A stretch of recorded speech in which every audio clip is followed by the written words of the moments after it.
ನಮಸ್ಕಾರ, ನಾನು ಭಾನು Srinivas. Action prince Dhruva Sarja ಮತ್ತು ಜೋಗಿ ಪ್ರೇಮ್ ಕಾಂಬಿನೇಷನ್ ನಿರೀಕ್ಷಿತ ಕೇಡಿ ಸಿನಿಮಾ ಕೊನೆಗೂ ಬೆಳ್ಳಿ ಪರದೆ ಮೇಲೆ ಅಪ್ಪಳಿಸುತ್ತಿದೆ. ಕೆವಿಎನ್ ಪ್ರೊಡಕ್ಷನ್ ಅದ್ದೂರಿಯಾಗಿ ನಿರ್ಮಿಸಿರೋ ಈ ಸಿನಿಮಾ ಪ್ರೇಕ್ಷಕರ ನಿರೀಕ್ಷೆ ಮುಟ್ಟಿಸಿದ್ಯಾ? ಸಿನಿಮಾದ ಪ್ಲಸ್ ಪಾಯಿಂಟ್ ಆದ್ರೂ ಏನು? ಇಲ್ಲಿದೆ ನೋಡಿ ಕಂಪ್ಲೀಟ್ ಡೀಟೇಲ್ಸ್. 1970-80ರ ದಶಕದ ಬೆಂಗಳೂರಿನ ಭೂಗತ ಲೋಕವನ್ನು ಪ್ರೇಮ್ ಅದ್ಭುತವಾಗಿ ಮರುಸೃಷ್ಟಿಸಿದ್ದಾರೆ. ವಿಂಟೇಜ್ ಕಾರ್ಗಳು, ಅಂದಿನ ಕಾಲದ ರೌಡಿಸಂ ಮತ್ತು ರಾಜಕೀಯ ಜಿದ್ದಾಜಿದ್ದಿ ಸಿನಿಮಾದ ಹೈಲೈಟ್ ಆಗಿದ್ದು, ಕಾಳಿಯಾಗಿ ಧ್ರುವ ಸರ್ಜಾ 2 ಶೇಡ್ಗಳಲ್ಲಿ ಕಾಣಿಸಿಕೊಂಡಿದ್ದಾರೆ.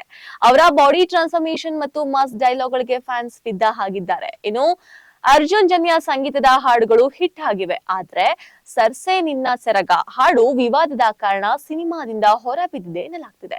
ಸಿನಿಮಾದ ಹಸಿಲಿ ಆಟ ಶುರುವಾಗೋದೇ ಕ್ಲೈಮ್ಯಾಕ್ಸ್ ನಲ್ಲಿ.